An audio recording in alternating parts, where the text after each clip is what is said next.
Okay guys, I've got a review for you this week, but it's going to be a little different than most of my reviews. This definitely is not going to be a video game review, but it is related to video games.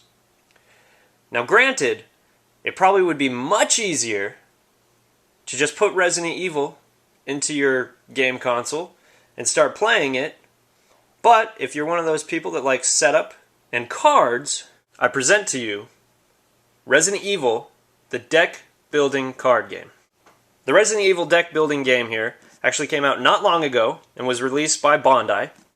Comes in this little package here. It comes with 250 cards that of course is more than enough to play with up to 4 players without them having to buy their own personal decks. As you can see here, like I said, it's up to 2 to 4 players, and honestly you can play 1 player. You can also see here that it says it takes 30 minutes to an hour. It also says that it is only for ages 13 and up.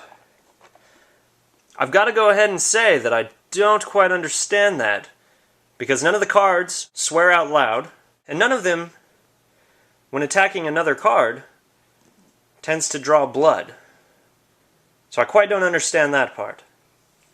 But anyways, this is it here, and I'm going to go ahead and kind of give you an overview of it. I'm going to open it up here. It comes with a game manual that goes over each of the different card types, explains what those card types do, which is very helpful. It goes through the different game modes. There's 3 different types of game modes, and it'll explain how to set those up. For the most part, it's pretty helpful. I gotta admit that I'm not a big card game player, and this was kind of vague for me to understand how to play.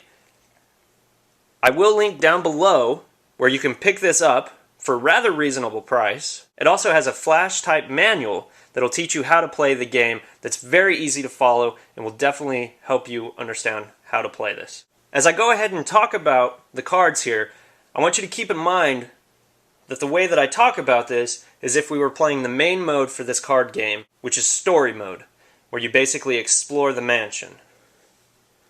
So as we look at some of these cards here, I'll show you the character cards, which are here, which of course you will start off with 1 character. And like I said, you can play up to 4 players, and each player will get to pick 1 character. And we'll kind of look at closely here at the card. You can see our health is here. Down here are the different actions that the character can do based on leveling up. One of the things to know, even with the character cards, is each character has a different bar of health. And each of the characters will be able to do different things. Chris, as you can see here, is one of the people with the highest amount of health. But, as you can see down here, when you reach a certain level, Chris can no longer be healed anymore. But you can also see that at a separate level, that when he attacks, you'll be able to add +5 damage for any attack Chris does. And of course that will vary for each character that you select. And enemies will be the same way, where they might have their own effect also. These cards here are the BOWs, or the infected zombies and things of that nature, that you will come across when exploring the mansion, that you must go along and obviously kill off. We'll start here and kind of show you the liquor card. Here you can see their health, which is at 40, the damage that they will cause if they are not killed, 30, and then decorations. When you kill an enemy, these get attached to your player, and when your player has enough decorations, they'll also level up, like I was showing you here. Chris Redfield, the first one here, to become level 2, you need 4 decorations. When one of the players actually gets to the Ouroboros and kills him, that's when the game ends and you add up your decorations, and the person with the most decorations is obviously the winner. Some other things that you'll come across during the game is your weapons. There's many weapons to come across. These are of course just an example of 2 of them here.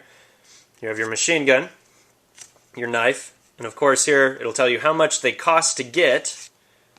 Here it will show you how much ammo is required to operate the weapon, 0 ammunition, and how much damage it will inflict on the enemy. Ammunition is also its own card, which comes across, and here is the ammunition itself, which counts towards 10 ammunition. There's also action cards in the deck. Different action cards will do different things during your play. This here is just an example of one. They all do cost money while playing. Basically, different action cards will do different things when you're playing. Quite simple to understand. And then of course there's the item cards, which here you can see it is an herb. It tells you the price and what it'll do. And for the most part, once you learn how to play the game, it's really easy to pick up and it's a lot of fun. I highly recommend this if you're a fan of Resident Evil for one, even if it's just for the novelty of owning this, or if you play card games. This is definitely a game you'd want to pick up and play if it was a rainy day outside or there was no electricity.